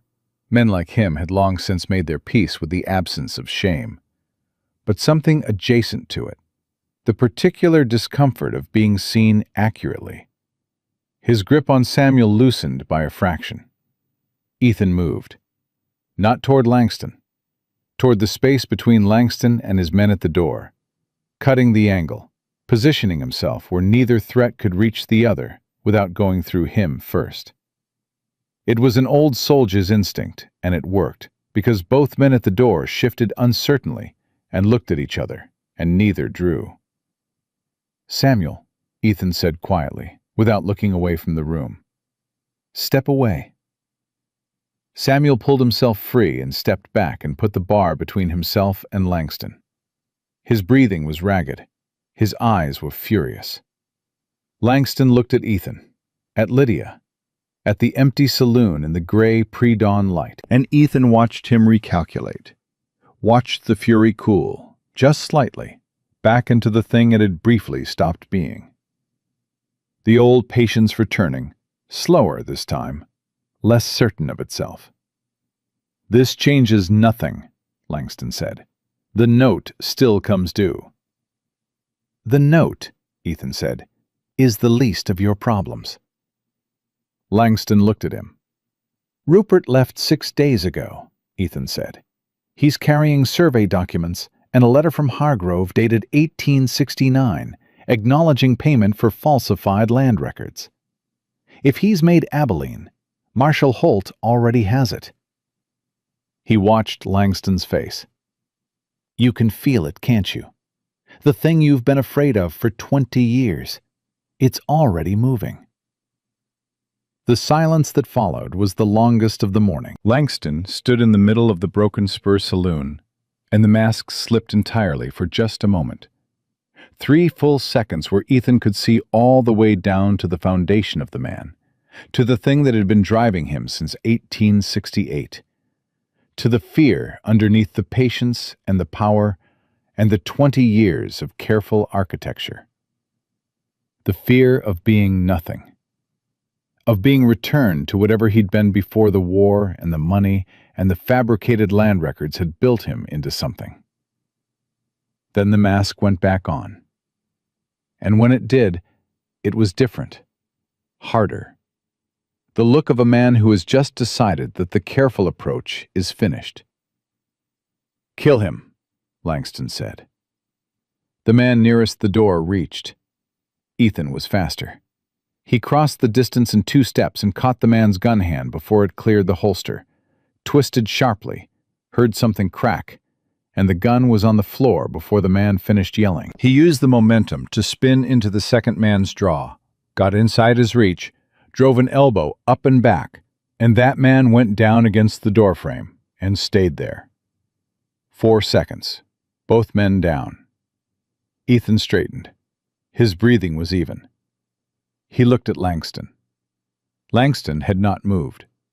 He was standing in the middle of the room, and his face had gone through 3 different things in 4 seconds, and landed on something that Ethan recognized.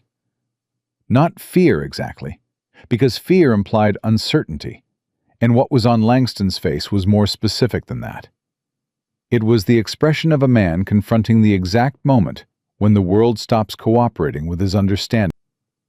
He reached for his own weapon. "Victor!" Lydia's voice cut through the room like a blade. "Don't!" He stopped. His hand was at his hip. He looked at her. "There are 3 windows in the saloon facing the street," she said. "Margaret Caffrey is outside the left one. Tom Briggs is across the street. The Henderson sisters are at the corner." Her voice was absolutely steady. "They've been there since before you arrived, because we knew you'd come early to avoid witnesses." She paused. "You don't have a move left. You've run out of moves." Langston looked at the windows. He looked at the 2 men on his floor. He looked at Ethan standing 10 feet away. He looked at Lydia at the bottom of the stairs, with her chin up and her eyes direct, and her father's blood in her face. He lowered his hand, and in that lowering, something enormous ended. Not cleanly. Nothing that had been building for 20 years ended cleanly. But it ended. The room felt it. Ethan felt it in his own chest, the particular release of a situation that has been coiled tight for a long time and has finally been allowed to let go. "It's over," Ethan said. Not triumphant, just true. Langston picked up his hat from the bar where he'd set it. He turned it once in his hands, and then he said something that Ethan hadn't expected and would remember for a long time afterward. "I know," he said, quietly, almost to himself. "I know it is." He walked to the door, stepped over his man on the floor, pushed out into the gray morning without looking back. The door swung shut behind him. No one in the room moved for a full 5 seconds. Then Samuel Harper sat down heavily on a bar stool and put his face in his hands. And Lydia crossed the room to him and put both arms around her father's shoulders and held on. Ethan stood where he was and looked at the door and understood that it wasn't finished. Not legally, not practically, not in any of the ways that mattered for the long term. Langston was still out there. The note was still due in 3 days. Rupert might or might not have made Abilene. The marshal might or might not be coming. But something had broken this morning that couldn't be unbroken. Langston had come in person, before dawn, with his hands on a man's collar, in front of a saloon full of the wrong kind of silence. He'd run out of the careful distance he'd always kept between himself and the things he did. And a man without distance between himself and his actions was a man who had lost the most important tool he had. The witnesses at the windows had seen it. By noon, the whole town would know. Marshal Holt arrived on the morning of day 8. He came with a deputy and a federal warrant, and the particular no-nonsense bearing of a man who had ridden 4 days in July and was not interested in pleasantries before he understood exactly what he'd ridden into. Rupert rode in beside him, trail-worn and slightly sunburned, and more alive-looking than Ethan had ever seen him, with the posture of a man who had done something significant and was trying not to show how much it had cost him. Ethan met them at the edge of town. He shook Rupert's hand and held it for a moment longer than a handshake required. And Rupert said nothing, but his eyes said everything. Holt took the testimony in the saloon with Samuel and Lydia and Agnes Teller and Rupert, working methodically through the documents with the focused efficiency of a federal officer who recognized the weight of what was in front of him. He asked his questions without drama. He made his notes. He read the Hargrove letter twice, and the second time his jaw tightened very slightly, which was the most expression he showed for the entire 3 hours. When he was done, he sat back and looked at the assembled group. "I'm going to need Victor Langston in federal custody before the end of the day," he said. "After that, the land fraud case will take time. Months, possibly a year before the court sorts the titles. He looked at Samuel. The promissory note is part of a fraudulently constructed financial arrangement that intersects with the land fraud. I'll be recommending it be suspended, pending investigation. Samuel looked like a man who had been holding a wall up with his bare hands for 3 years, and had just been told he could stop. His face didn't collapse. He was too much of a harper for that. But something in his posture changed fundamentally. Lydia reached across the table and put her hand over her father's. Samuel turned his hand over and held on. They arrested Langston at his ranch house at 2 in the afternoon. Holt went with his deputy and 4 men that Ethan had quietly assembled that morning from the ranching families on the valley's western edge. Not as a posse, Holt was precise about that, but as witnesses to a lawful federal arrest in case anyone later disputed what had happened. Ethan rode with them. Langston came out onto his porch when he heard them in the yard. He looked at the federal marshal's badge, and then at the men behind him, and then at Ethan, and his face ran through its familiar calculation one final time, and arrived, after a long moment, at something that looked almost like resignation. "I'll need my lawyer," he said. "You'll have access to counsel," Holt said.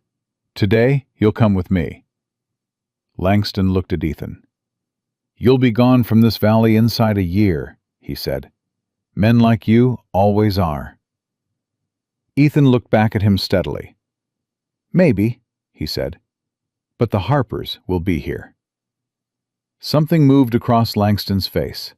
The last thing, Ethan thought. The thing underneath everything else. The original wound that had turned into 20 years of damage.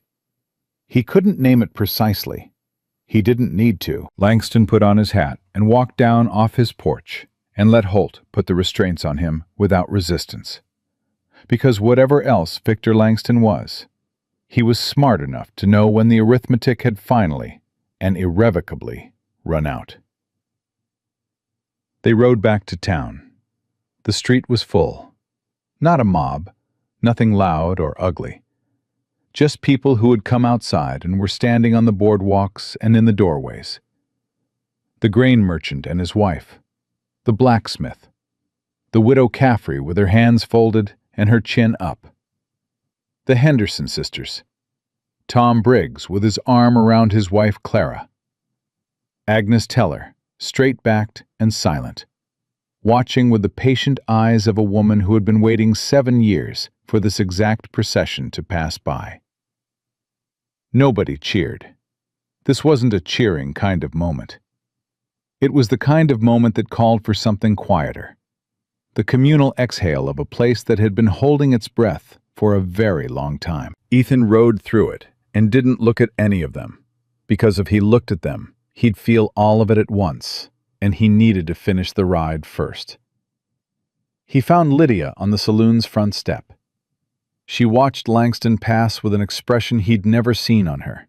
Not satisfaction, not relief, not triumph. Something more complicated and more honest than any of those. The expression of a woman who has survived something that required everything she had, and is only now, in this specific moment, allowing herself to know exactly how much it cost. He dismounted, tied his horse, walked up to where she was standing. She looked at him. "It's done," she said. "It's done," he said. She looked at the street where the dust from Holt's horses was still settling. "It won't be simple," she said. "The land cases, the title disputes, my father's finances." She folded her arms. Old habit. Then, deliberately, she unfolded them. Let her hands stay at her sides. "It's going to be a long year." "Yes," he said. "I'm going to need help." She looked at him directly. "With the saloon, with the accounts, with all of it." Her voice was careful and precise, and he knew her well enough now to hear everything underneath it. The things she was saying inside the things she was saying. "My father isn't as strong as he used to be, and I can't run it alone. And I am not asking for charity. I am offering a position with fair pay and honest work and—" "Lydia," he said. She stopped. "I'm not going anywhere," he said. She looked at him. Something she'd been holding in her face for 3 weeks. Since that first night at the bar. Since the first time he'd said her name. Finally, quietly, let go. Not dramatically. Not in the way of stories that needed the moment to be large. Just the particular softening of a woman who has been guarding herself for the right reasons, and has just decided that the reasons no longer apply. "You're sure?" she said. "I've been sure," he said. "I've just been waiting for you to let me say it." She looked at him for a long moment. Then she stepped forward and put her hand against his chest. Not a gesture of passion, not yet. Something more fundamental than that. Something that said, "You are real. This is real. I am deciding to let this be real." He put his hand over hers. They stood on the front step of the Broken Spur Saloon in the July heat, while the town of Dust Ridge slowly resumed the business of being a town that belonged to itself again. And neither of them said anything, because there wasn't anything left to say that they hadn't already said in every conversation and every shared silence and every moment of working alongside each other in the last 3 weeks. Rupert started playing the piano from inside the saloon, something slow and unhurried.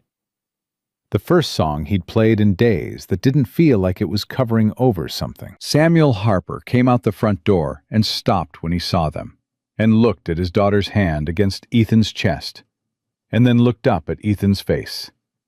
He was quiet for a moment. Then he put his hand briefly on Ethan's shoulder, one firm, wordless pressure, and walked past them down the boardwalk to stand in his street and look at his town. The case against Victor Langston took 11 months. The federal court found the land fraud proven on 9 of the 11 parcels. The deed records were corrected. 4 ranching families received land they'd been dispossessed of.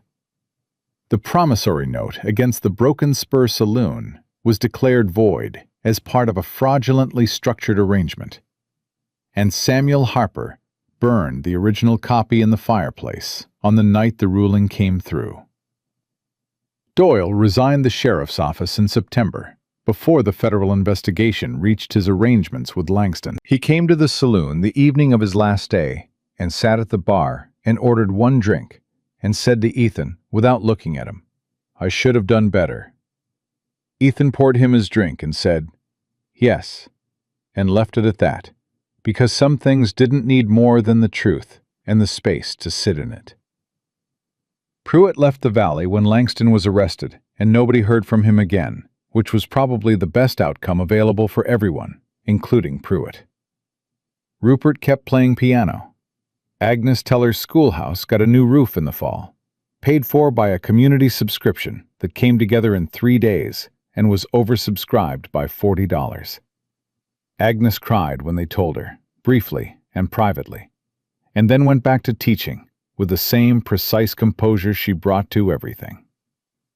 By the following spring, Lydia had reorganized the Broken Spur's accounts from the ground up, negotiated new supplier contracts, and turned a profit for the first time in 4 years. She did it with the same focused efficiency she brought to everything, except that now there was someone at the other end of the bar at the end of each evening. Someone who handed her a glass of her father's good whiskey and sat with her in the quiet after closing, and was, in the specific way of a man who had spent 4 years not allowing himself to want anything, learning what it felt like to want something and have it. He wasn't loud about it. He wasn't demonstrative in the ways that stories usually were. He was simply there, steady and present, and entirely without the intention of being anywhere else. One evening in late May, with the summer heat just beginning to build again toward its annual promise of severity, Lydia sat across the back table from him, with the accounts closed and the saloon quiet, and said, "You haven't talked about Missouri in a long time." "No," he said. "Is that good?" He thought about it. About the farmland and the winter of '74, and the grave he'd left behind, and the 4 years of riding that had carried him through every kind of empty until a lame horse had stopped in front of a saloon in a dying town on a July afternoon. "It means something changed," he said. "I'm not sure it's good or bad. It's just true." She looked at him. What changed? He looked back at her, at this woman who had held a town's fear and grief in her hands and turned it into something that worked, who had walked into a corrupt sheriff's office and talked a broken man back to his own conscience, who had stood at the bottom of a staircase and told the most powerful man in the valley to his face that he'd run out of moves, who had put her hand against his chest and decided to let something be real. "I stopped being somewhere else," he said. "I'm here." She held his gaze for a moment. Then she reached across the table and picked up her glass. "You're here," she agreed. Outside, the summer night pressed down on Dust Ridge the way it always had and probably always would, heavy and hot and entirely indifferent to the small human dramas playing out beneath it. But inside the broken spur, Rupert was playing something quiet, and Samuel Harper was doing his accounts in the back, with his door open for the first time in years. And the town outside was a town that had found its way back to itself. And at the back table, in the lamplight, two people who had both spent too long surviving alone sat together in a silence that didn't need to be filled.